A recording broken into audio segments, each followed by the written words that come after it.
Chers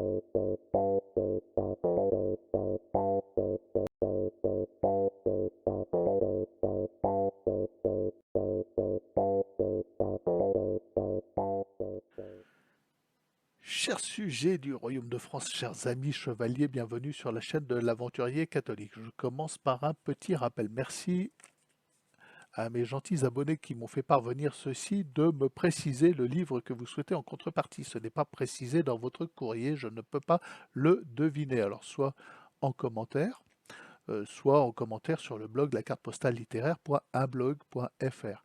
Alors je précise à mes nouveaux abonnés que sur ce blog vous trouverez mes livres, romans, nouvelles et poèmes, que ce n'est pas parce que je ne participe pas au système Hachette que ce n'est pas de la bonne littérature. Il y a des milliers de remerciements et d'éloges de la part de mes lecteurs et je peux affirmer que c'est pas mal. Vous prendrez un bon temps à lire les livres de votre serviteur, donc n'hésitez pas à me les commander. Donc sur le blog, lien en description. Vous pouvez aussi me payer un café, il y a un lien Tipeee en description.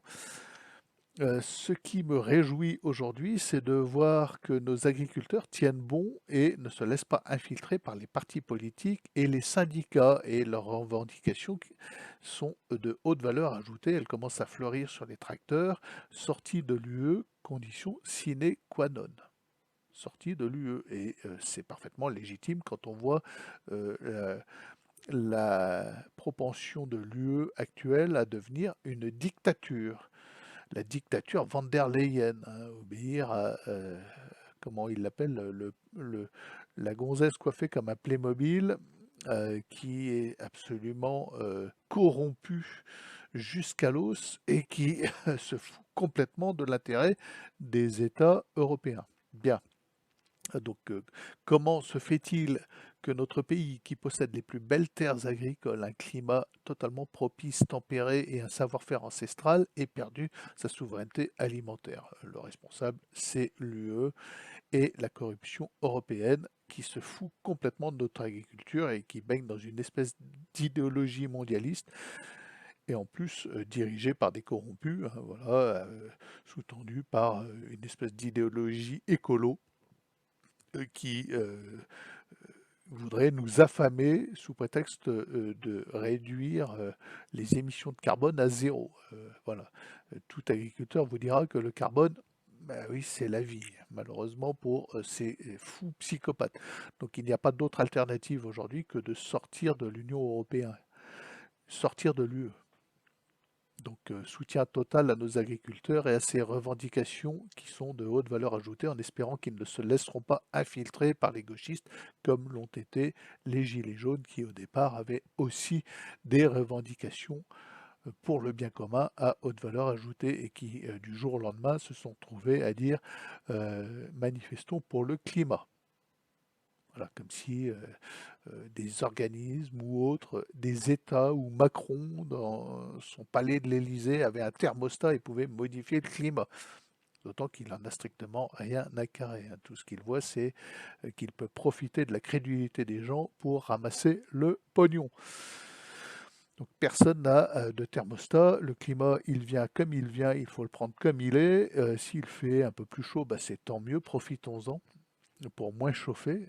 Alléluia, super, génial, réjouissons-nous. Et le carbone, c'est la vie, bande d'abrutis. Bon, quand on voit que dans son discours général, alors que tout part en sucette, le Premier ministre, c'est difficile à dire, hein, et puis de l'associer à ce nom, là, Gabriel Attal, a trouvé le moyen de se réjouir. Si, si, il a trouvé le moyen de se réjouir. Et attention, de quoi tenez-vous bien? De pouvoir afficher fièrement son homosexualité. Quel progrès extraordinaire et quelle revendication, les amis. Donc apprenez que vous êtes souverain en homosexualité en France et en Europe et que c'est le progrès le plus indicible, le plus merveilleux, le plus abouti que nous puissions atteindre dans notre nation civilisée. Voilà, personnellement, j'ai un peu du mal à me réjouir de la souveraineté homosexuelle de la France, n'étant pas du tout homosexuel n'ayant absolument pas ce fantasme.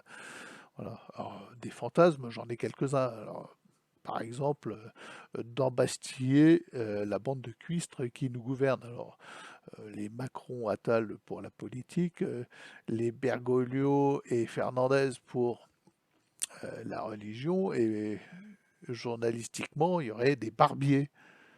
Rien ne me ferait plus fantasmer que de créer un tribunal catholique spécial, de juger Monsieur Barbier et de l'embastiller en cul de basse-fosse, un endroit bien sombre et sordide, rempli de moisissures, avec juste une petite lucarne de 10 centimètres par où parviendrait une lumière blafarde, même pas celle du soleil, un vague jour provenant d'une cour sordide dans lesquels grouillerait la vermine.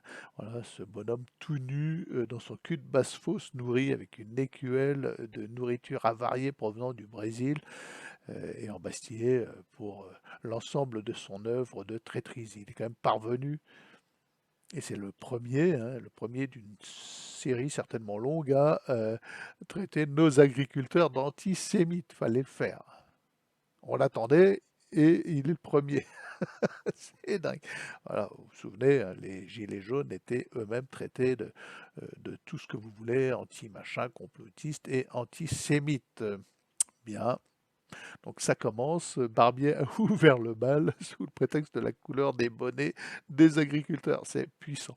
Donc voilà, moi comme fantasme, j'ai pas celui d'étaler la souveraineté homosexuelle de la France et de m'en glorifier, mais euh, euh, d'embastiller en cul de basse-fosse Monsieur Barbier. Voilà. Et alors ce type-là devrait commencer à se méfier parce que le vent de la baffe commence à passer assez près, et je pense ne pas être le seul à euh, vouloir assouvir ce genre de fantasme. Je pense que nous sommes nombreux, Monsieur Barbier, méfie-toi.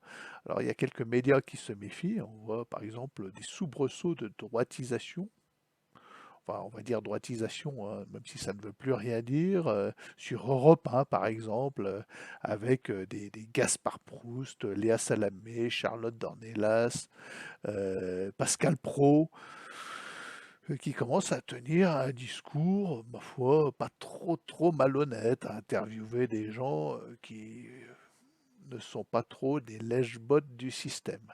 Des soubresauts, on va dire, d'honnêteté intellectuelle et journalistique sur certains médias, Europe 1, CNews. Bon, ça casse pas encore des briques, hein. Il y a encore pas mal de lèche-bottes et de lèche-système dans ces endroits-là, mais bon, ne nous plaignons pas. C'est un début. Moi, j'aime bien Gaspard Proust. Voilà, je trouve que il fait le boulot. Il fait le boulot. Voilà. C'est pas un ignoble petit. Comment il s'appelle, celui qui chantait Jésus. Enfin bon, j'ose pas le répéter là, avec sa guitare, Fromet. Voilà, c'était sur France Inter. Bon. Donc certains médias devraient commencer à se méfier parce que le vent de la révolte commence à tourner, et en faveur du bon sens et du bien commun. Réjouissons-nous les amis, abonnez-vous, à demain peut-être.